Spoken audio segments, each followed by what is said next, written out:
Well, it's so exciting to chat with you today. Good to see you.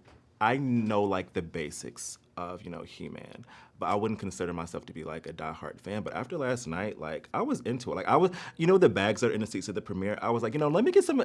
Can I have your action figure? I was asking people that. I was like, let me collect these because I feel like I'm converted. When I saw the post-credit scenes, I was like, I was feeling like, wow, this is my child, even though it wasn't my child. Yeah. I'm like, okay, this actually is my child. Yeah. But I know that we kind of know what happens to what your characters do in these years in between.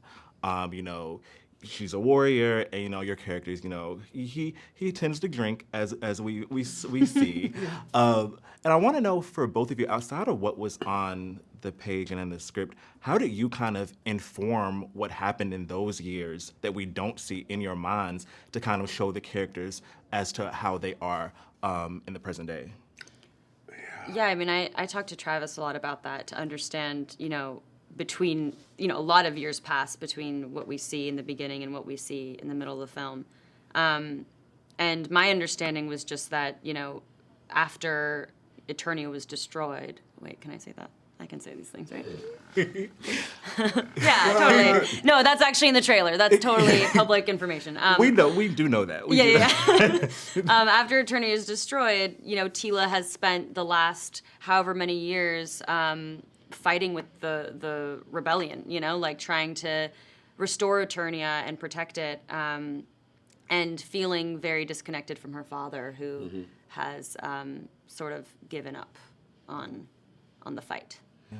Yeah, that was pretty much the same. There was a lot of discussion about what happens to him. I mean, he fails drastically, turns to the bottle, but he also just wants to be the shining emblem to his daughter that he always was, and he couldn't. He got destroyed in that fight. I think he got hurt badly, like physically as well, Trapjaw, did some things. So I think there was a psychological impact to him, and that was what I sort of fed into his drinking, the way he looked, and then essentially how he discovers himself again. Yeah. And one thing I like about the dynamic between these characters is that, even when he's, drunk and when he's not, I feel like at all times he kind of allows her to step into her power. Like she always knows how powerful she is, how capable she is. There's never any sort of trepidation in that dynamic. They kind of, they're father and daughter, but they also are partners. And I feel like that never wavers at any point during this movie. I'm glad that comes across. That does come across, I'm doesn't really, it? really glad that, first of all, there's no mansplaining with Camila. Okay, that ain't happening. And then there was certainly that dynamic between the two of them. But there's always love at the heart of it. Yeah. Even when she's snappy at him, I think there's like love at the heart of that. And respect, deep down there's a lot of respect, because I feel like she wants him to be proud of her. I really feel that she, she's become this tough fighter because she wants him to look at her and be like, wow, like, look at the strong daughter that I raised. Yeah. And if there is a chance that we could revisit this world at some point, what are some things that you would love to see happen with your characters? I think it's just a matter of deepening those dynamics we introduce in the beginning. I'd love to see more of this relationship fleshed out between, father and daughter. I'd love to see Tila's relationship with Adam fleshed out.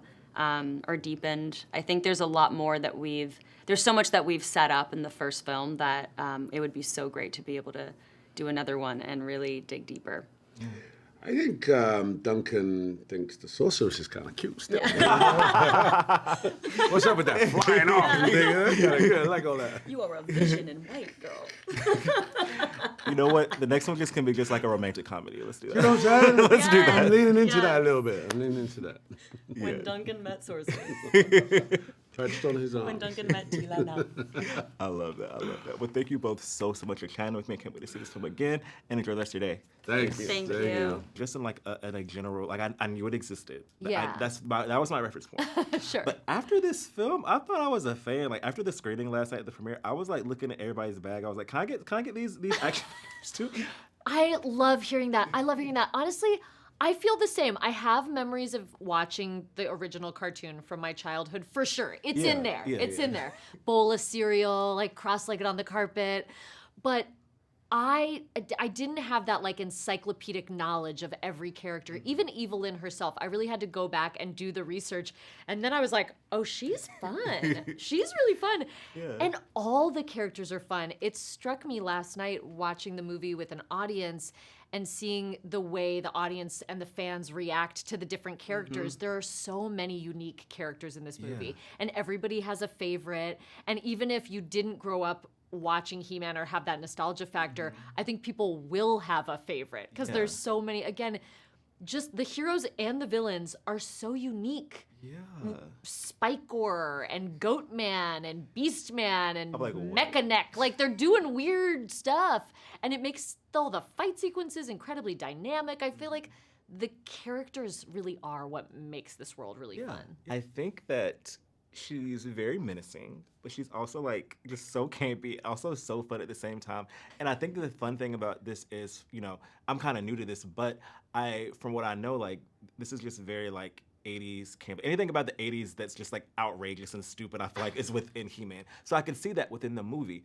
And I think that the tone is so interesting. So like, what was it like for you to like play a character who's like, you know, very evil, very menacing, but also is, you know, silly as well, for lack of a better term? Well, it really was in the script. The humor was in the script, and I think I understood right away that Evil Lynn, she's second in command to Skeletor, and he's the most evil villain of all Eternia. But she does not take him seriously. Yeah. Like, she low-key hates him. And that is where the comedy lies, in their dynamic, where she's sort of trying to impress him. She kind of loves him. She kind of hates him. She's always looking for an out. How can she steal the power from him?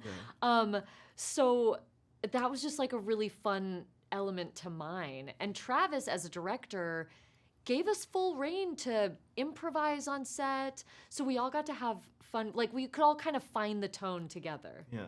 Is there a specific thing that you remember that was improv that made it into the movie?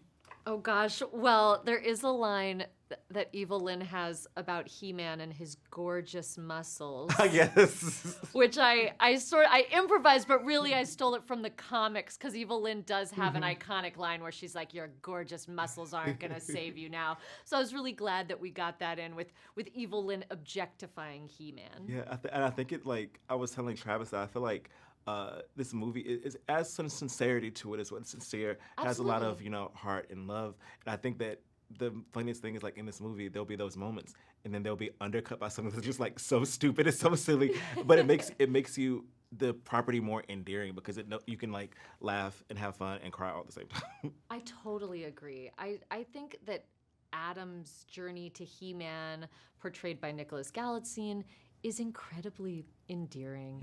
And it's relatable, even though we're watching these people that they have the strength of gods.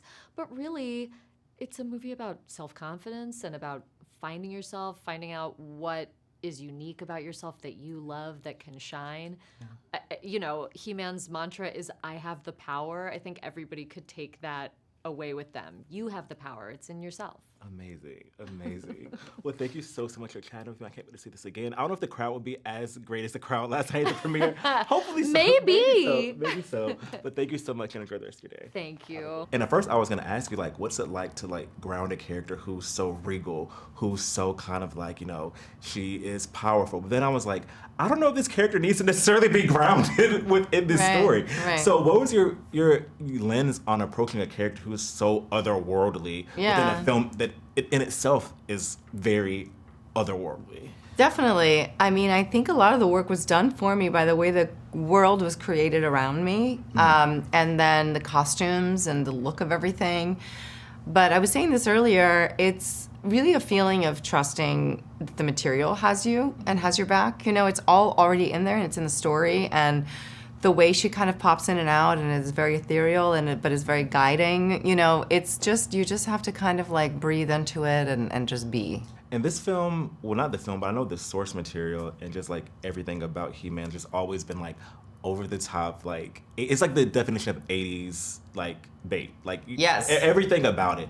And I think there's a version of this film that kind of leans into that, but also it has some seriousness to it as well. Why do you think it was important to kind of have like the heart of like what people know the characters of the franchise it is, but also to kind of have modern sensibilities as well.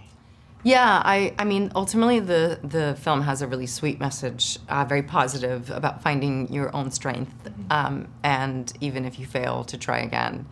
And the world is, you know, like you said, it's very colorful, it's very saturated, and just so stimulating to watch. So I feel like it really lives on, and is, I think, will continuously find an audience because of the combination of having powerful messages, but also just being so fun and so fun to watch, you know?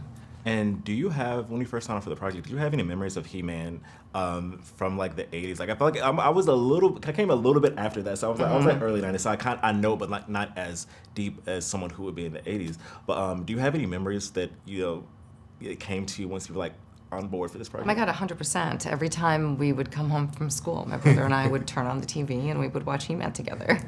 And we would fight and you know, with the characters and have like the action figures. It was a big part of our childhood. But I think that there's a certain grandness to the visuals as well. So why do you think that Travis's lens on this particular story was important? Travis is great at telling enormous stories, and they're very like epic and large in size.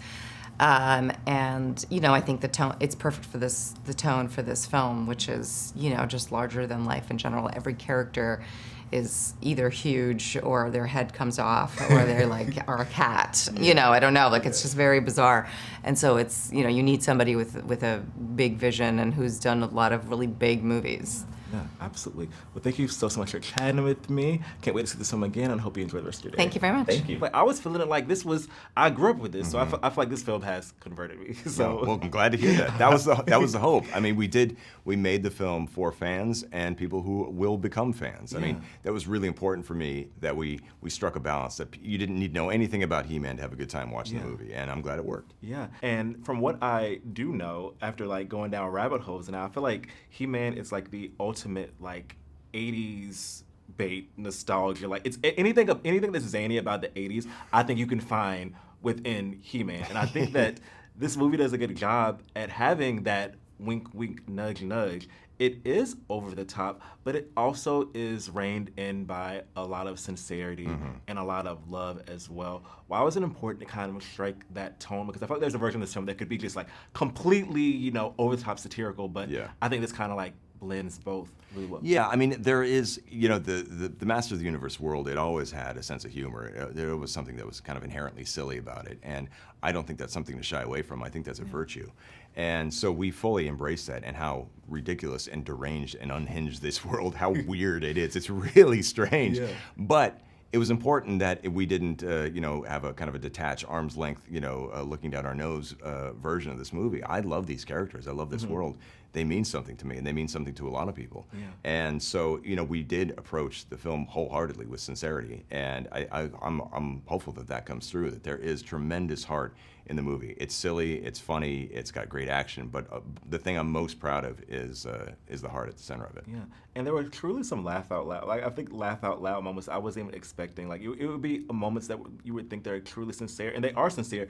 It'll be undercut by like some of the like stupidest things ever. There's a lot of stupid stuff. And I think that endeared me to the material so much more, because I felt like everybody wants to like laugh and have fun and cry like all at the same time. I feel like something like this could immediately do that. Yeah, I mean, you know, I approach the film like I've approached every one of my movies, which is that, you know, the feeling that I want to evoke in the audience over the course of the watching of the movie is I want to evoke wonder, I want to evoke laughter, and I want to evoke tears. And I think you get the wonder from the spectacle, from the action, the world building.